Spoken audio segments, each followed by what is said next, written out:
The Department of State Services (DSS) has once again refused Mazi Nnamdi Kanu's legal team and family access to him, despite court orders allowing such visits. Right now, Mazi Nnamdi Kanu faces total isolation as DSS blocks family and legal team access based on orders from above. Speculations suggest that the Nigerian government is unhappy with public updates from Nnamdi Kanu's legal team, prompting higher authorities to order the DSS to prevent his communication with the outside world. This is not the first time Mazi Nnamdi Kanu has been denied access to his lawyer. In late 2023, he faced a similar situation which lasted for about 2 months before temporary relief was granted.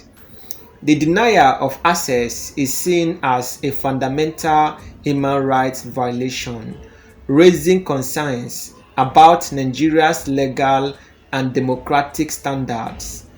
The DSS is accused of disregarding the Nigerian constitution and court rulings, contributing to a culture of impunity within security agencies. Some commentators argue that Nnamdi Kanu's case should be treated as a political issue requiring a political solution rather than a purely legal matter to prevent prolonged conflicts. Comparisons are drawn between the government's handling of Boko Haram members who are reintegrated into the society after claiming repentance and the harsh treatment of the indigenous people of Biafra IPOB supporters, many of whom remain detained without trial. The treatment of Nnamdi Kanu and other Igbo youths arrested as IPOB members fuels perception of ethnic discrimination, reinforcing the belief that the Igbo people are unfairly targeted. The country's worsening human rights record and lack of judicial accountability may be influencing international relations, as seen in reported visa denial for Nigerian officials. Questions are raised about Nigeria's leadership under President Bola Ahmed Tinubu, with critics noting a lack of international engagement and excessive government spending on foreign travel.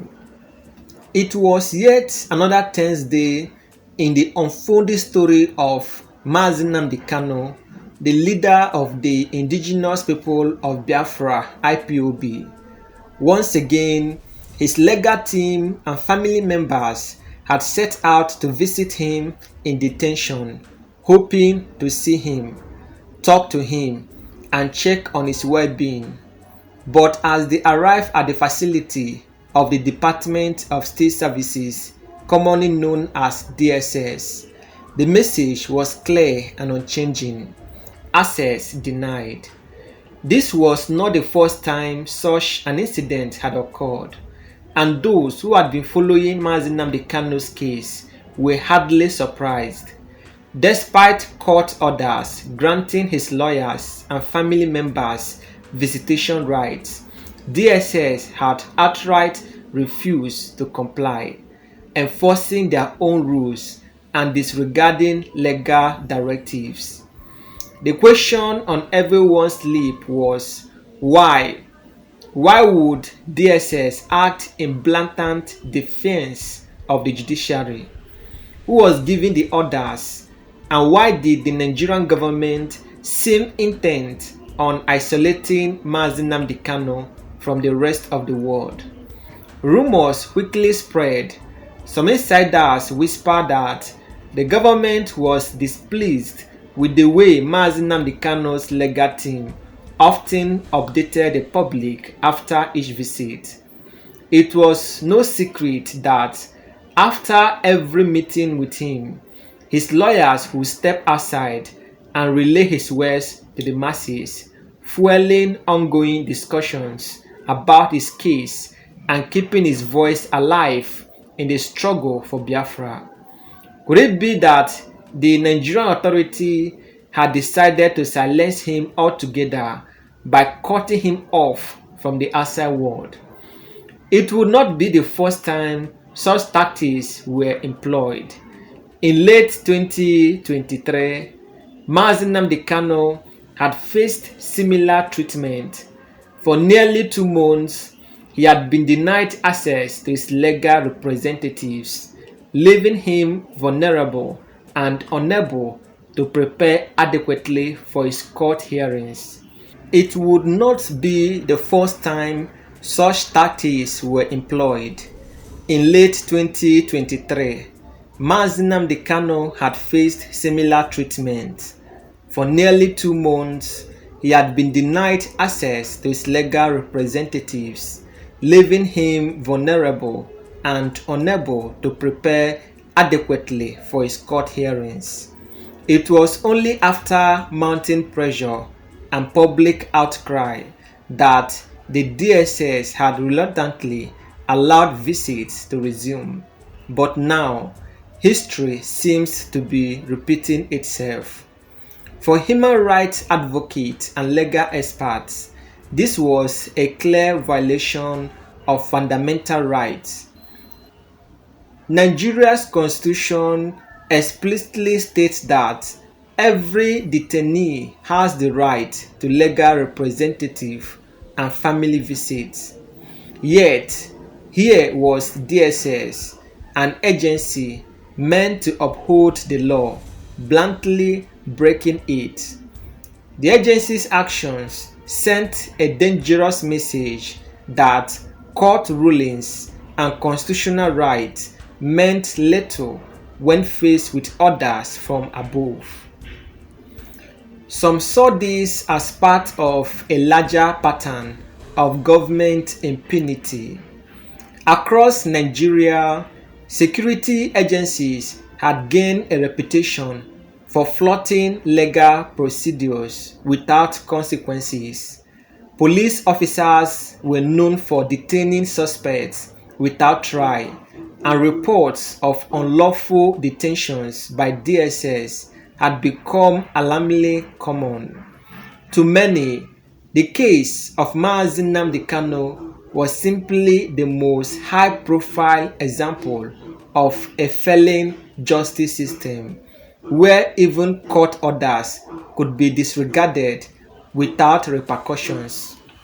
But beyond legal arguments, there was a deeper issue at play, one that touched on politics, ethnicity, and the future of Nigeria itself. Supporters of Mazi Nnamdi Kanu argued that his case was not just a legal matter, but a political one. They pointed out how members of extremist groups such as Boko Haram had been granted amnesty and reintegrated into the society, while pro-Biafra activists continue to face harsh persecution. This stark contrast fueled claims of ethnic bias. Many in the southeastern part of the country felt that the Nigerian government was deliberately targeting the Igbo people, suppressing their voices while treating criminals from other regions with leniency. How else could one explain the fact that former terrorists were being rehabilitated, while young men and women arrested for supporting the indigenous people of Biafra (IPOB) languish in detention without trial? Mazi Nnamdi Kanu supporters believe that his continued isolation was an attempt to break the spirit of the pro-Biafra movement. By keeping him incommunicado, the government hoped to weaken the morale of those who look up to him as a leader. But if history had taught anything, it was that suppression often had the opposite effect. The more the government tried to silence Mazi Nnamdi Kanu, the louder his followers became.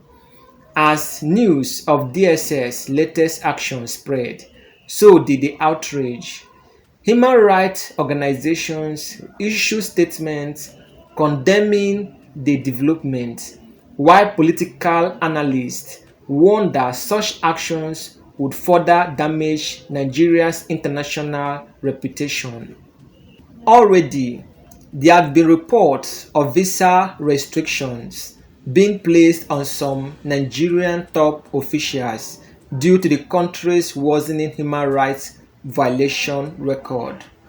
Would this latest violation add to the growing list of grievances against the Nigerian government?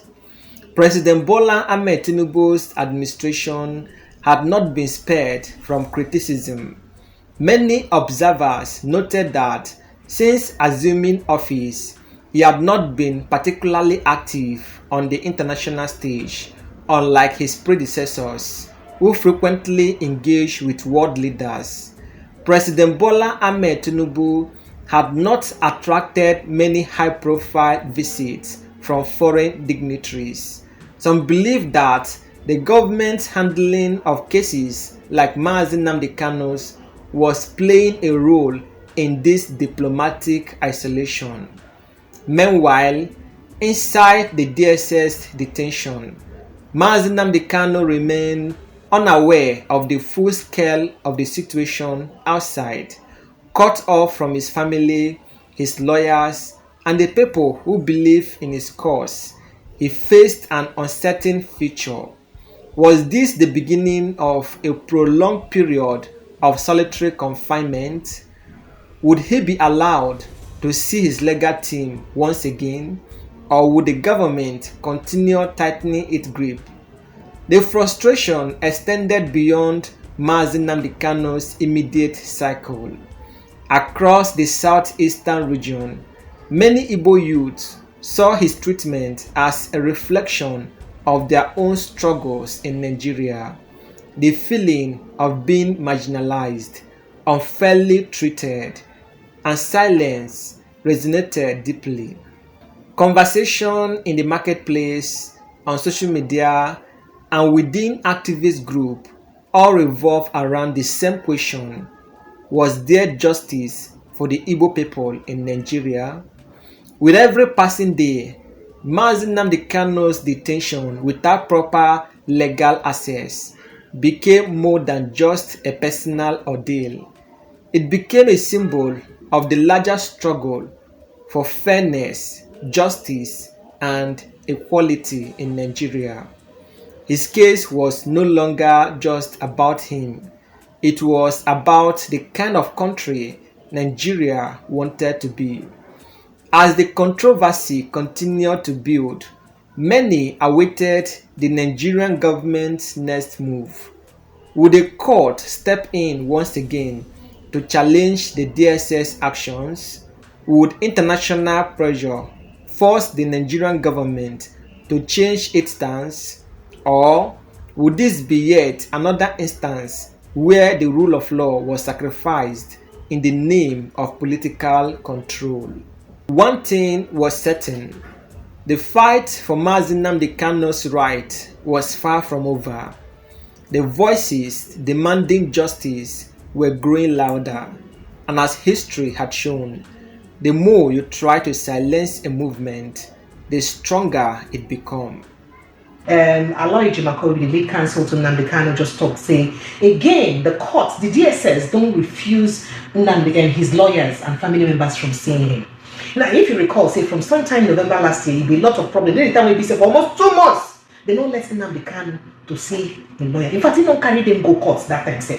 He carry them go court. They argue because according to the Constitution of Nigeria, it is wrong when person with in detention no get access to a lawyer. Not be just access, private access. Where it be say they go fit stay plan in case, so that when he come court, he go fit know waiting to talk. And that time the thing go back and forth, but by the time they now allowed him again. Now again, they no agree. He say, as I yesterday, they write to DSS. Tell DSS that they come see Nnamdi Kanu. Today now, they go, him and some family members, they don't let them see him.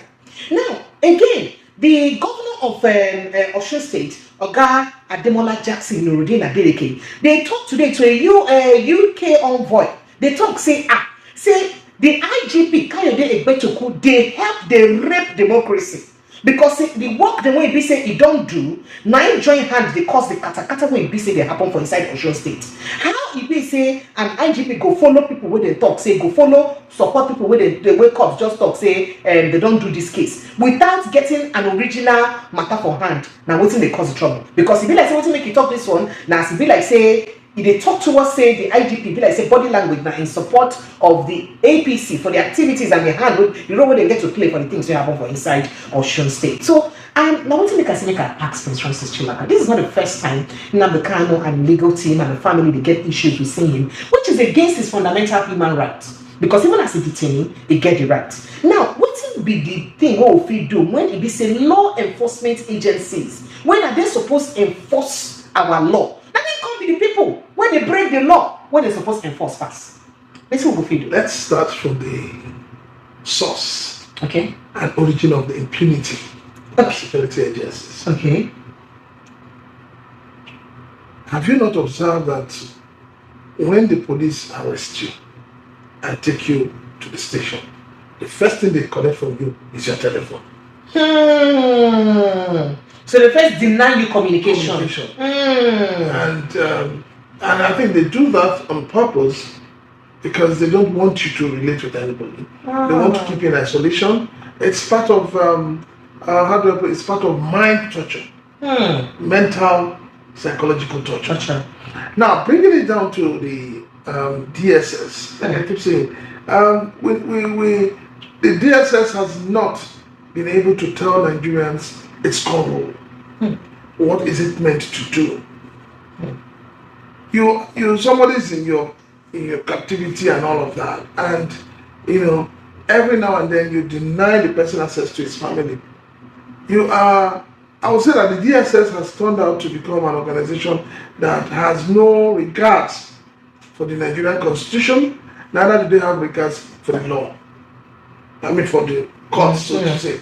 And the reason why I say it is that we are running a country where there's so much impunity, recklessness, lack of accountability, lack of responsibility. Nobody takes responsibility. Because I don't understand why you have the third arm of government, isn't it? Which is the judiciary, making a pronouncement and nobody obeys it. We're running Nigeria like a banana republic. It is a very, very shameful situation that we're in. And we just laugh over it, we just gloss over it until it affects us directly. So what we have playing out is a vicious circle of impunity, from the police to the DSS to the Nigerian army. There is complete impunity and lawlessness.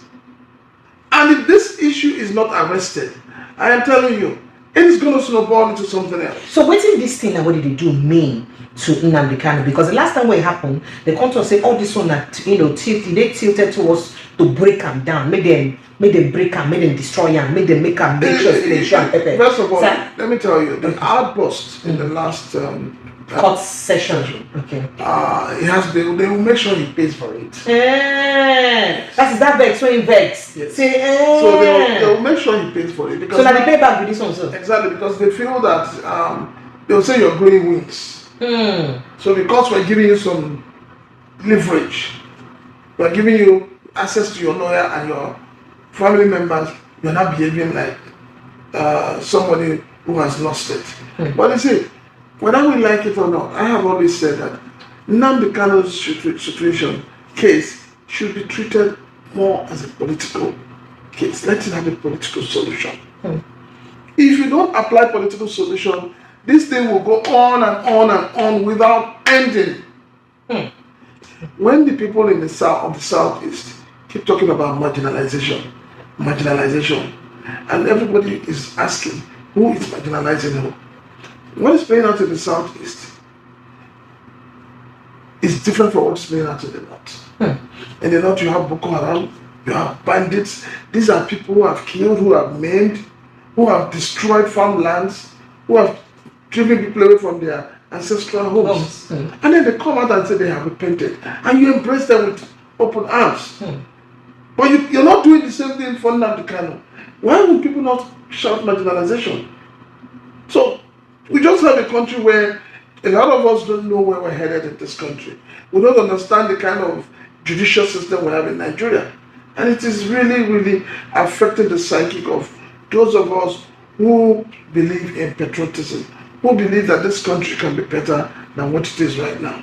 Okay, because about 800 and something Boko Haram and repentant Boko Haram members just they undergo right now the de-radicalization, rehabilitation and reintegration process right now. But what did all this mean, to the people and the people of the Southeast and the marginalization with the Southeast don't be cried for since. Let's keep in mind. What does it mean? Did Igboho also seek for political solution before immediately Oga Tinubu enter power? They release that. Did he seek for political solution?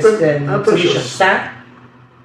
Over time, I have tried so hard not to become tribalistic. I've tried so hard not to look at things from the mind of those who are shouting marginalization. But I tell you, when you go back and you look back at things, you cannot but afford to say something is wrong. It looks as if we're in a country where the Igbo man is an endangered species. It is sad, it is painful, but it's becoming the reality. It's becoming the reality because, tell me, there are a lot of young Igbo boys, youths, who are held in prisons across the country simply because they were identified as IPOB. Yeah. Yes. That kind of thing, it's still till now. Till now. If you remember, I think 2 months back or so, they said about 50 of them were released. Yes. But there's still a lot of them in detention.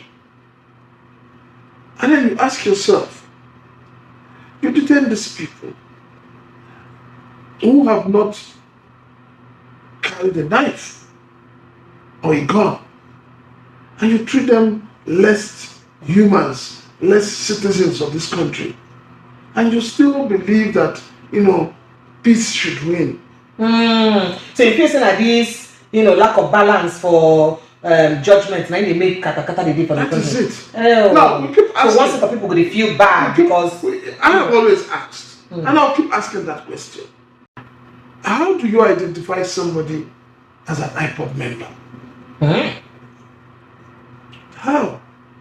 And we know that a lot of these youths in the Southeast that were arrested at that point in time, some of them were arrested in churches.